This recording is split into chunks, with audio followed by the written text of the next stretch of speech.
हाँ ठीक, चलिए वो अरे सुनिए, हम लोग पिछले क्लास में देख लिए थे व्यतिकरण, इंटरफेरेंस। क्या देख लिए थे? इंटरफेरेंस, व्यतिकरण, जिसमें ये बतलाए थे कि जब समान आवृत्ति की दो तरंगे एक साथ एक ही दिशा में आगे बढ़ती है तो उनकी अध्यारोपण से अध्यारोपण क्षेत्र में है ना, तरंग ऊर्जा का क्या हो जाता है? वितरण। तरंग ऊर्जा का क्या हो जाता है? वितरण। अर्थात कुछ बिंदुओं पर है ना, कुछ बिंदुओं पर तरंग की तीव्रता क्या हो जाती है? मैक्सिमम, महत्तम, और कुछ बिंदुओं पर तरंग की तीव्रता क्या हो जाती है? न्यूनतम। क्या हो जाती है? न्यूनतम। मतलब तरंग ऊर्जा का क्या हो गया? वितरण। तरंग ऊर्जा के वितरण की जो घटना है वो क्या कहलाता है? तरंग का व्यतिकरण, है ना। और ये जो व्यतिकरण है वो कितने प्रकार का होता है? दो प्रकार का। कितने प्रकार का? दो प्रकार का। एक तो है अपना संपोषी या रचनात्मक व्यतिकरण, जिसको हम लोग क्या बोलते हैं? कंस्ट्रक्टिव इंटरफेरेंस, है ना। और दूसरा क्या होता है? विनाशी व्यतिकरण, जिसे हम लोग क्या बोलते हैं? डिस्ट्रक्टिव इंटरफेरेंस, है ना। और हम कंस्ट्रक्टिव इंटरफेरेंस के बारे में क्या बतलाए थे कि वैसा व्यतिकरण जिसमें व्यतिकरण के पश्चात अध्यारोपित तरंग की तीव्रता क्या हो जाती है? मैक्सिमम हो जाती है। क्या हो जाती है? मैक्सिमम, है ना। और इसमें जो है दोनों तरंगे किसमें होती है? समान कला में होती है। यही बतलाए थे ना। अच्छा, उसके बाद हम बतलाए थे आपको विनाशी व्यतिकरण। क्या बतलाए थे? विनाशी व्यतिकरण, जिसमें ये बतलाए थे कि वैसा व्यतिकरण जिसमें व्यतिकरण के पश्चात अध्यारोपित तरंग की तीव्रता क्या हो जाती है? न्यूनतम हो जाती है। क्या हो जाती है? न्यूनतम। क्या कहलाता है? विनाशी व्यतिकरण। क्या कहलाता है? विनाशी व्यतिकरण। अच्छा, इसमें जो दोनों तरंगे हैं वो क्या होती है? विपरीत कला में कंपन करती है। और कंस्ट्रक्टिव इंटरफेरेंस के केस में जो परिणामी तरंग का जो आयाम आया था वो क्या आया था? A बराबर A1 प्लस कितना आया था? A2। ये पहले तरंग का आयाम था और ये क्या था? दूसरे तरंग का आयाम। और डिस्ट्रक्टिव के केस में जो परिणामी तरंग का जो आयाम आया था वो कितना आया था? A1 minus A2। यही ना। ठीक है, तो आज हम लोग क्या करेंगे? मैथमेटिकली इसको एक्सप्लेन करेंगे, ये कैसे होता है ना, किस प्रकार से होता है, और साथ ही तीव्रता के बारे में भी क्या करेंगे? चर्चा करेंगे। तो ध्यान से देखते हैं। तो हम लोग अभी हेडिंग लगाएंगे,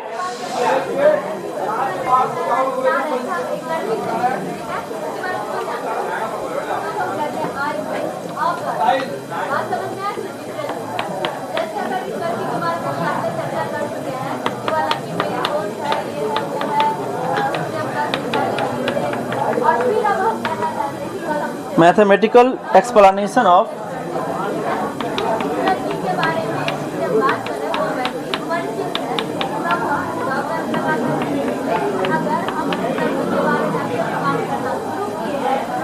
इंटरफेरेंस।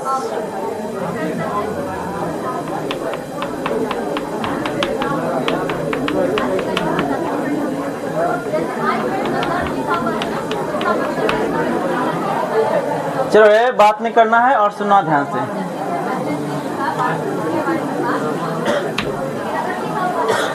देखिए बुआ, मान लो हम लोग जानते हैं कि किसी भी तरंग का परिणामी या किसी भी तरंग का विस्थापन समीकरण जो है वह कैसे दिया जाता है? तो y बराबर a sin ओमेगा t, यही ना।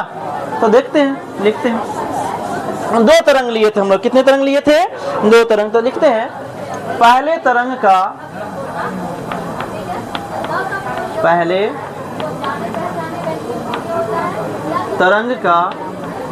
विस्थापन समीकरण,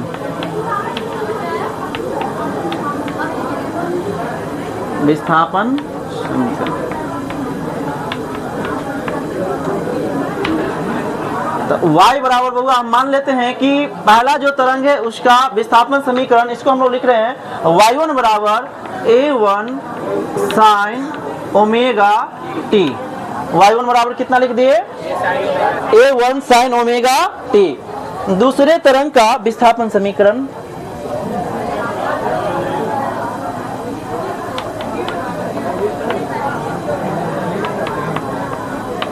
दूसरे तरंग का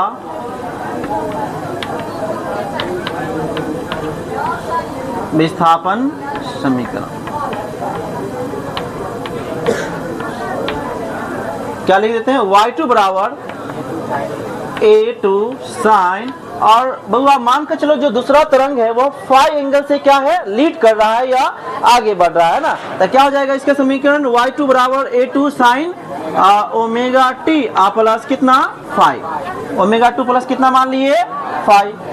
है ना। अब जरा सोचना, अगर हम लिखे परिणामी तरंग का आयाम, परिणामी तरंग का विस्थापन समीकरण, परिणामी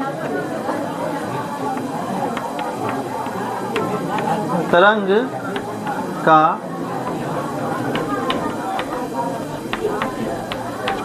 विस्थापन समीकरण, अगर ध्यान से देखो तो ये अगर साइनोसॉइडल है ना, कि साइन के फॉर्म में आया है, तो जो परिणामी तरंग है वह भी तो कुछ ऐसा ही बना था ना, तो वह भी किस प्रकार का होना चाहिए, इसी रूप का होना चाहिए, वो देख लेते हैं पहले। तो हम लोग अध्यारोपण में पढ़े थे कि अलग अलग जो तरंग का जो विस्थापन है, तो परिणामी तरंग का जो विस्थापन होगा वो अलग अलग तरंग के विस्थापन के योगफल के क्या होता है, बराबर। तो देखिए ध्यान से, वाई नेट क्या लिख देते हैं, वाई नेट, वाई नेट ये क्या हो जाएगा, वाई नेट बराबर, तो y1 plus y2, y1 plus y2, तो y नेट, तो y नेट बराबर y1 कितना है, y1 a1 sign omega T plus y2 कितना है, a2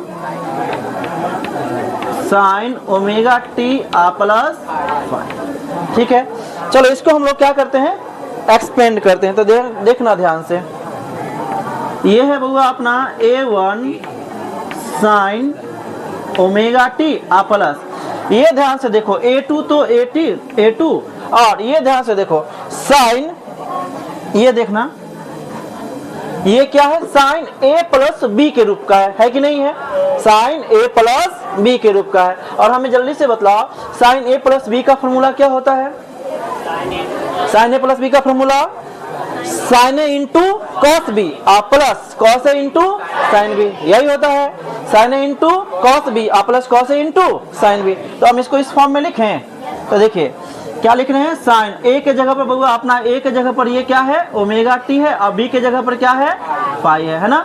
तो देखो a2 तो a2 है ना।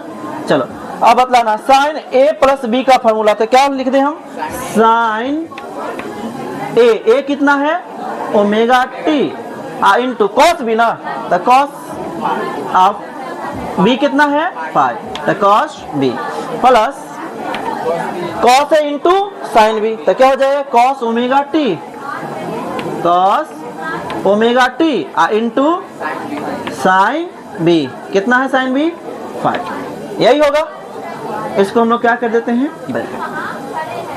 फिर से देखना है, y नेट बराबर है बउआ y1 plus y2, y1 plus y2, y net तो y नेट y1 कितना है, तो a1 sign omega T, a1 sign omega T, plus है बीच में प्लस है, y2 कितना है, तो a2 sine omega T plus 5, a2 sine omega T plus 5।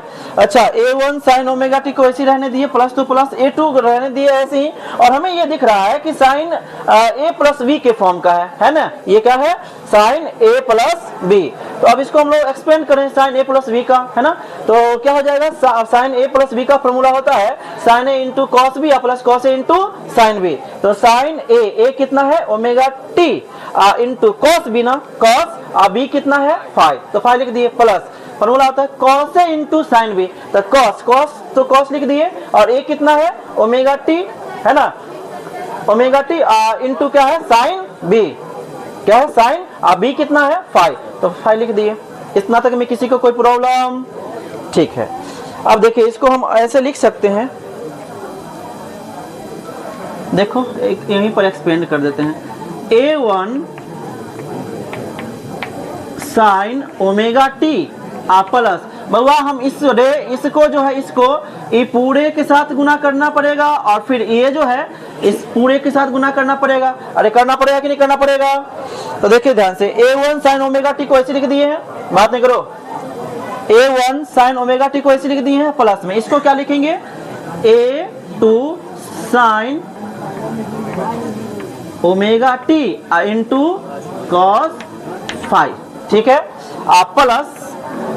Plus ये क्या लिखाएगा, a2 cos omega T into sine 5 into sine phi. बताइए इतना तक में किसी को कोई दिक्कत है? a1 साइन ओमेगा टी को ऐसे लिख दिए हैं। a2 ब्रैकेट में है कि नहीं? a2 इस ब्रैकेट में जो भी टर्म्स हैं दोनों के साथ गुना होगा। कितने टर्म्स है ब्रैकेट में? तो एक ये टर्म्स है और दूसरा क्या है? ये वाला है। तो ये जो a2 है बाहर में ये जाएगा तो इसके साथ भी गुना होगा और इसके साथ भी गुना होगा। इसके साथ गुना होगा तो क्या लिखाएगा? a2 sine omega T into cos phi plus ये क्या लिखा जाएगा? a2 cos omega T into sine phi. बोलो इतना तक में किसी को कोई दिक्कत? ठीक है, अब सुनना ध्यान से। हम इसमें से ये वाला टर्म देखना ध्यान से। ये वाला जो टर्म दिख रहा है इतना टर्म को देखना है। क्या इन दोनों में कुछ कॉमन मिल रहा है? क्या मिल रहा है कॉमन? साइन ओमेगा टी मिला। इस टर्म में है अपना साइन ओमेगा टी और इस टर्म में भी क्या है? Sign omega T. क्या हम इसको कॉमन ले सकते हैं? तो ले रहे हैं। इधर जो है अपना राइट साइड में लेफ्ट साइड में वो है वाई नेट। कितना है? Y net, Y net. तो हम कॉमन कितना ले लें? Sine omega T, sine omega T. अंदर में क्या लिखा जाएगा? a1 plus a2 cos phi. यही लिखाएगा ना? a1 इसमें का क्या बच जाएगा? a1 और इसमें का क्या बच जाएगा? a2 cos phi. यही ना?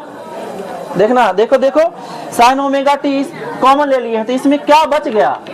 a1 और इसमें क्या बच गया? a2 cos phi. यही लिखाएगा ना? तो a1 plus a2 cos phi. बोलो कोई दिक्कत? अच्छा, इसमें अब इसमें ध्यान देना है। ये जो टर्म है, ये जो लिखा हुआ है, क्या हम इसको ऐसे लिख सकते हैं? कॉस ओमेगा टी को बउआ ऐसे रहने देते हैं। इसको इसके साथ क्लब कर सकते हैं ना? गुना में है तो 2 गुने 3 4 गुने 2 गुने 3 को 3 गुने 2 भी तो लिख सकते हैं ना? अरे बोलो। तो हम इसको ऐसे लिख देते हैं, cos omega T, cos omega T into क्या लिखेंगे? a2 sine phi, a2 sign phi. बोलो लिख सकते कि नहीं लिख सकते? इतना किसी को कोई दिक्कत इतना तक में? तो बतलाओ, कोई दिक्कत? ठीक है। यहां से बउआ वाई नेट है तो वाई नेट बराबर इसको रे साइन ओमेगा टी और इस पूरे को हम एक नए टर्म से रिप्लेस कर रहे हैं, है ना? फिर हम उसको लिख देंगे कि इस टर्म को इतने से रिप्लेस किए हैं, है ना? अभी हमारा मेन मकसद है जो परिणामी तरंग है उसका समीकरण पता करना, है ना? ध्यान से देखो तो जो पहला तरंग है उसका समीकरण है इस फॉर्म का, जो दूसरा तरंग है उसका समीकरण है इस फॉर्म का, तो जो परिणामी तरंग होगा वह भी इसी फॉर्म का होगा ना? बोलो हाँ, वो उसका हो सकता है, उसका फेज क्या होगा? अलग होगा। फेज एंगल क्या होगा? अलग होगा। तो वो देख लेते हैं हम लोग। इसको साइन ओमेगा टी तो साइन ओमेगा टी और a1 plus a2 cos phi को अभी हम लिख रहे हैं बउआ a cos theta, a cos theta. कितना लिख रहे हैं? a cos theta. हम यहाँ पर लिख देते हैं थोड़ी देर में। a1 plus a2 cos phi को कितना लिखे हैं? a कॉस थीटा आप प्लस अरे कॉस ओमेगा टी को वैसे रहने दिए और बउआ इसको हम लोग लिख रहे हैं a साइन थीटा। ये पूरे को क्या लिख रहे हैं? a sine theta. क्या लिख रहे हैं? a sine theta. तो ध्यान से देखो अच्छे से बउआ, साइन ए अच्छा छोड़ो इसको, अभी इसमें भी a है और इसमें भी क्या है? a है। अरे है कि नहीं है? क्या कॉमन ले सकते हैं? कॉमन ले सकते कि नहीं ले सकते हैं? क्या इसमें और कुछ कॉमन होगा? कुछ भी और कॉमन होगा? बस a दिख रहा इस टर्म में भी और इस टर्म में भी, तो क्या कॉमन ले ले? किसको कॉमन ले ले? a को। तो ध्यान से देखना, इधर अपना है वाई नेट, a कॉमन ले लिए तो अंदर में बच गया अपना लिखवाना जरा, sign omega T into cos theta plus क्या लिखा है? Cos omega T into sine theta. लिख दिए। अच्छा और देखना, वाई नेट तो वाई नेट बराबर ए तो ए। और अब देखना ध्यान से बउआ, sign A into cos B, sign A into cos B plus क्या है, plus cos A, cos A. Omega T को क्या माने हैं, ए, तो यहाँ भी तो ओमेगा टी ए ही है ना। और थीटा को क्या माने हैं, बी, तो यहाँ भी थीटा को क्या मानेंगे, बी। तो देखो ना ध्यान से, ए तो हम रहने दिए, ब्रैकेट में क्या है, sine A into cos B plus cos A into sine B. किसका formula, sine A plus B का, साइन ए प्लस बी का। साइन ए प्लस बी का क्या फॉर्मूला है, sine into cos B plus cos A into sine B. तो हम इसको इस फॉर्म में लिख सकते हैं, ए तो ए, और इसको लिख रहे हैं बुआ ए साइन ए प्लस बी ना। ए कितना है, ओमेगा टी प्लस बी कितना है, थीटा। रे बी कितना है, थीटा, तो थीटा लिख दिए। क्लियर है बउआ। ये ध्यान से देखो, तो ये जो समीकरण आया है वो परिणामी तरंग का है, विस्थापन समीकरण। किसका है, परिणामी तरंग का विस्थापन समीकरण। किस फॉर्म का है, तो वाई नेट बराबर A sine omega T plus theta. अब ध्यान से देखो, जो पहला तरंग है वो इस फॉर्म का है, साइन का ही फॉर्म है ना। एक जो दूसरा तरंग है वह भी इसी फॉर्म का है। तो जो परिणामी आया है वह भी किस फॉर्म में आया है, साइन के ही फॉर्म में आया है। अरे आया कि नहीं आया है। तो इसका मतलब है कि परिणामी तरंग जो है, जो साइनो, अगर ये सब दोनों तरंग साइनोसॉइडल है, तो जो परिणामी तरंग आया है वो भी कैसा आया है, उसका भी समीकरण कैसा आया है, साइनोसॉइडल आया है। ठीक है। इसमें एक चीज ये ध्यान देना है कि हम इसमें ये जो टर्म है, ये जो टर्म है, इसको क्या लिखे हैं, यानी कि इसको लिखे हैं ए कॉस थीटा। क्या लिखे हैं, ए कॉस थीटा, यही है ना। और इसको ध्यान देना, तो बतलाना ए कॉस थीटा किसको लिखे हैं, जहां ए कॉस ऑफ थीटा बराबर कितना है, a1 plus a2, a1 plus a2 cos phi. ठीक है। इसको समीकरण 1 मान लेते हैं। और किसको लिखें, ए साइन थीटा को ना, ए साइन थीटा। इसको किसको लिखे हैं, किसको लिखे हैं, a2 sine phi, a2 sine phi. इसको समीकरण कितना मान लेते हैं, 2। ठीक है। अब हम लोग का मेन मकसद होगा बुआ, बात नहीं करो, हम लोग का मेन मकसद होगा परिणामी तरंग का आयाम निकालना, परिणामी तरंग का आयाम निकालना। ये एक ही फॉर्म में है ना, बाकी सब है कॉस थीटा साइन थीटा। हम लोग का मेन मकसद अब क्या है, परिणामी तरंग का आयाम निकालना, परिणामी तरंग का आयाम निकालना। तो देखना ध्यान से कैसे निकलेगा, हम ऐसे कर लेते हैं। अगर डिवाइड करेंगे, ये जो ए है, इसमें ए जो है, ए है, ध्यान देना, ये पहले तरंग का समीकरण है, ये दूसरे तरंग का समीकरण है, और ये किसका समीकरण है, परिणामी तरंग का विस्थापन समीकरण।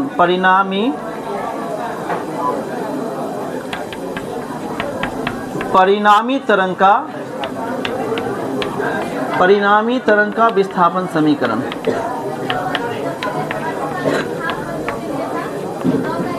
अब सुनो, देखो बउआ, पहले तरंग का आयाम कितना है, a1। पहले तरंग का आयाम कितना है, a1। दूसरे तरंग का आयाम कितना है, a2। और परिणामी तरंग का आयाम कितना है, a।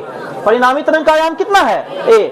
अब हम लोग का मेन मकसद जो होगा वो क्या निकालना, परिणामी तरंग का आयाम, परिणामी तरंग का आयाम। ठीक है। अब देख लो, इसमें जहां जहां पर a है वो परिणामी तरंग का क्या है, आयाम है। अगर हम डिवाइड कर देंगे तो a से क्या हो जाएगा, कट जाएगा, तो परिणामी तरंग का आयाम आएगा क्या, नहीं। हमें कुछ और सोचना होगा। क्यों ना हम इस समीकरण को स्क्वायर करते हैं, समीकरण 1 को, और समीकरण 2 को भी स्क्वायर करते हैं, और इसको क्या कर देते हैं, जोड़ देते हैं। तो समीकरण 1 को, समीकरण 1 का स्क्वायर प्लस समीकरण कितना, 2 का स्क्वायर, समीकरण 1 का स्क्वायर प्लस समीकरण 2 के स्क्वायर से। ठीक है। समीकरण 1 का स्क्वायर किए हैं और समीकरण 2 का क्या किए हैं, स्क्वायर किए हैं। क्या इधर आप लिख लिए हैं, नहीं लिखे हो, अच्छा ठीक है। तो इसको क्या करना, ऐसे रिकॉर्ड हो ही रहा है, आप आराम से घर पे क्या कर लेंगे, पढ़ लेंगे। ला मिटाने वाला हम मिटाते हैं।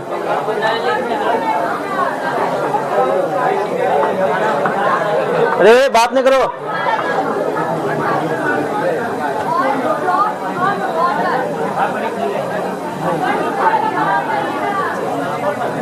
चलिए बउआ, अरे सुनो ध्यान से। तो क्या कर रहे हैं? अच्छा, इस समीकरण को समीकरण 1 को स्क्वायर करना है और समीकरण 2 को स्क्वायर करना है। जरा सोचो, पहले हम इधर वाला जो स्क्वायर है ना, इधर वाला को स्क्वायर करके क्या कर देते हैं? जोड़ देते हैं। मतलब इसको स्क्वायर करेंगे तो क्या होगा? क्या लिखाएगा? A square cos square theta plus इसको मतलब इसको स्क्वायर करेंगे तो क्या होगा? A square sine square theta बराबर। ठीक है, अब उधर ना मतलब ये बाबा, ये तो ए प्लस इसको बी मान लेते हैं, इसको ए मान लेते हैं, इसको क्या मान लेते हैं? बी। अब इसका स्क्वायर करना है ना, तो ए प्लस बी का क्या लिखाएगा? Whole square. लिखो देते हैं पूरा हम। ये है अपना A1, अरे उसका स्क्वायर करके लिखवाओ, क्या हो जाएगा? ए प्लस बी का होल स्क्वायर ना, तो A1 स्क्वायर प्लस क्या होता है? बी स्क्वायर ना, तो बी कितना है? A2 cos फाइव, तो उसका स्क्वायर करेंगे तो क्या हो जाएगा? A2 square cos square five होगा। A2 square cos square five. ठीक है, ए स्क्वायर प्लस क्या है? B square. अरे लड़का क्या बात कर रहा है? A1 स्क्वायर प्लस क्या हो जाएगा? बी कितना है? A2 cos five. क्या है? A2 cos five. उसका स्क्वायर करेंगे तो क्या हो जाएगा? A2 square cos square five. Clear? Plus 2a भी होता है ना, तो 2 तो 2 और a कितना है? A1 है। b कितना है? A2 cos फाइव है कि नहीं है? ठीक है, आप प्लस आगे लिखते लेकिन कहाँ पर लिखें? चलो ठीक है, लिख देते हैं प्लस। बउआ इसका स्क्वायर करो तो इसका स्क्वायर क्या हो जाएगा? A2 square, A2 sine five का होल स्क्वायर क्या होगा? A2 square sine square five. A2 square sine square five. ठीक है, देखना है उधर मिटा दें क्या?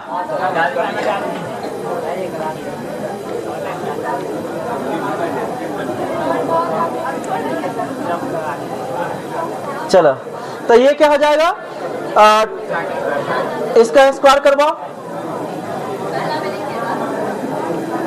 कितना हो जाएगा? A2 square sine square five होगा कि नहीं होगा? ठीक है, अब इसको और देखते हैं। बउआ इसमें से क्या कॉमन ले सकते हैं? बोलो। ए स्क्वायर कॉमन ले लेंगे तो अंदर में क्या बच जाएगा? Cos square theta plus sine square, बात नहीं करो, बराबर। इधर क्या लिखाएगा? A1 स्क्वायर प्लस क्या हम इसको और इसको एक साथ क्लब कर लेते हैं?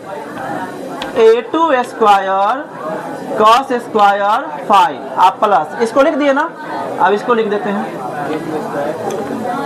A2 square sine square five plus क्या है? 2A1 A2 cos of five. यही है ना? समझ में आ रहा है कि नहीं आ रहा? अरे जोर से बोलो। ठीक। अच्छा, इसमें रे sine cos square theta plus sine square theta 18 कितना होता है? कितना? एक। बोलो तुम लोग। cos square theta plus sine square theta कितना? एक। तो क्या बच जाएगा? केवल a स्क्वायर। तो हम लोग लिख देते हैं a स्क्वायर। क्या लिख देते हैं? a स्क्वायर बराबर। इधर लिखवाना जरा, यहीं से लिखते हैं a स्क्वायर बराबर A1 स्क्वायर प्लस इन दोनों में से अरे ये टर्म और ये टर्म, मतलब ये क्या कॉमन ले लें? क्या कॉमन ले लें? A2 square. तो A2 स्क्वायर अगर कॉमन ले लिए तो अंदर में क्या बच जाएगा? cos स्क्वायर फाइव प्लस क्या हो जाएगा? Sign square five. यही ना? ठीक है, इसको मिटाते हैं।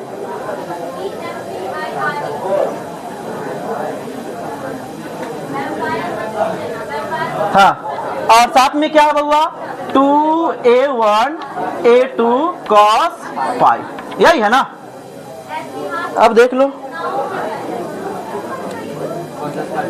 तो a स्क्वायर बराबर a1 square plus a2 square, और ये इसका मान कितना 1, तो यहाँ पर गुना 1 कर देते हैं, ठीक है।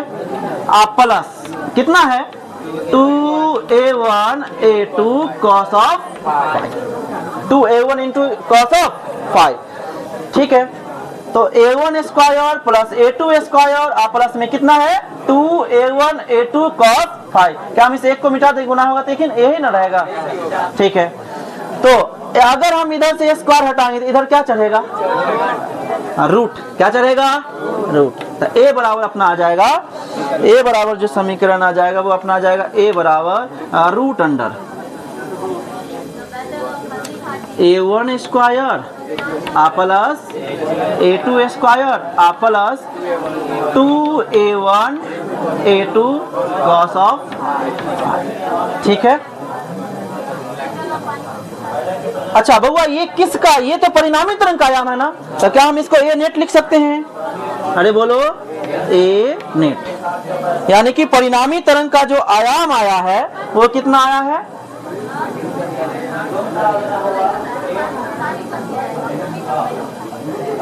परिणामी तरंग का जो आयाम आया है वो कितना आया है ए नेट बराबर root under a1 square plus a2 square plus 2a1 a2 cos 5।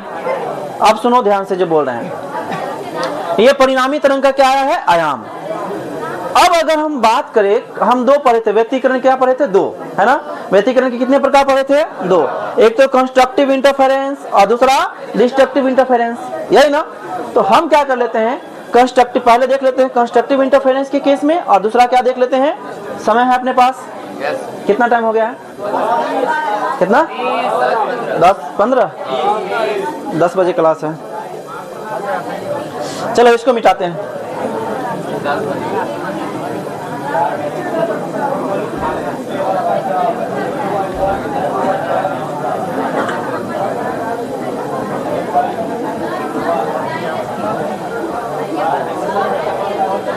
हाँ तो बउआ हम लोग अब क्या देख लेते हैं कंस्ट्रक्टिव इंटरफेरेंस के लिए, है ना।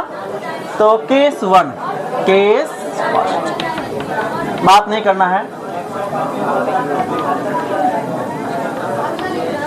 और कंस्ट्रक्टिव इंटरफेरेंस, कंस्ट्रक्टिव इंटरफेरेंस किसके लिए, यानी कि रचनात्मक व्यक्तिकरण के लिए। बाबा रचनात्मक व्यक्तिकरण के लिए ये जो फाई होता है ना, ये होता है 2n पाई, कितना होता है 2n पाई, कितना होता है 2n पाई, जहां पर n जो है वो है 0 1 2 ... ठीक है।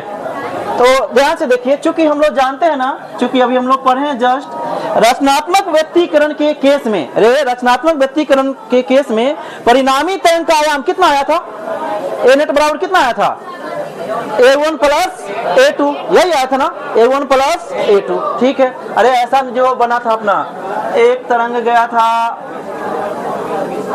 इस तरह से, दूसरा तरंग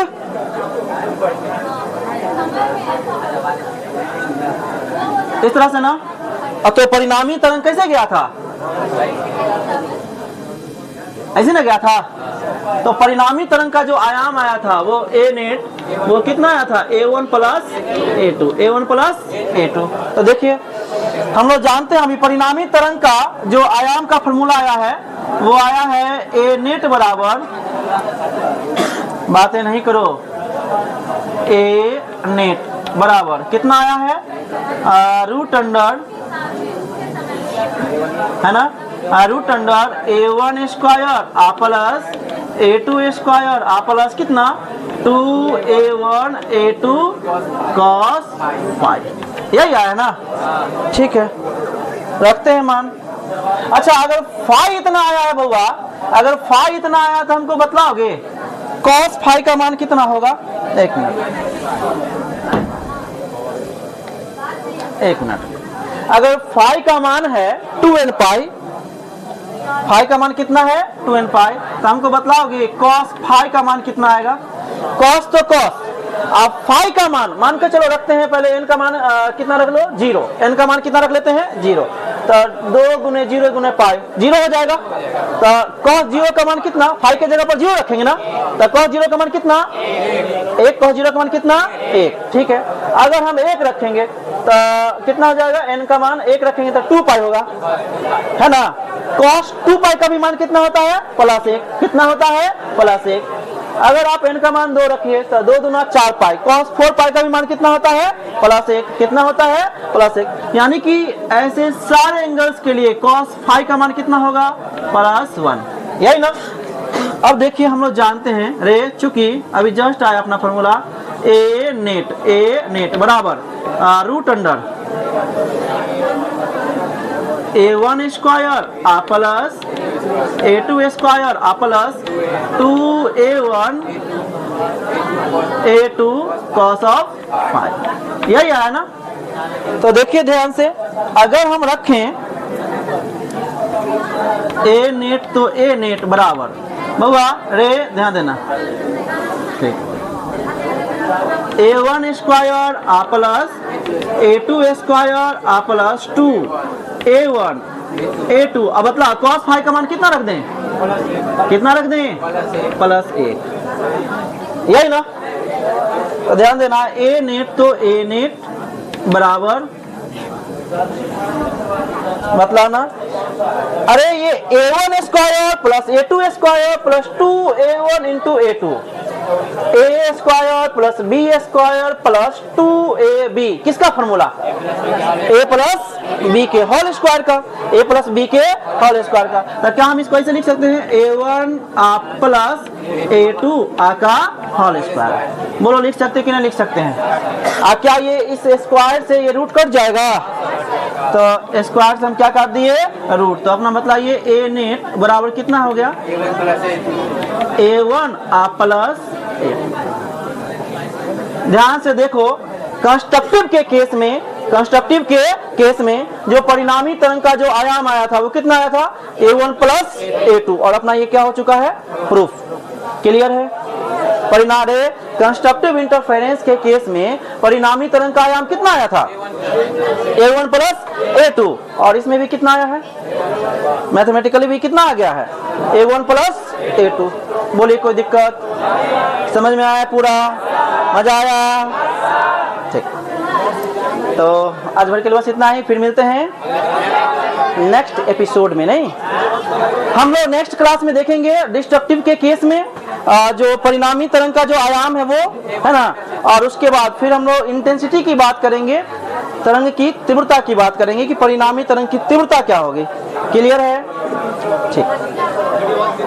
चलो बस।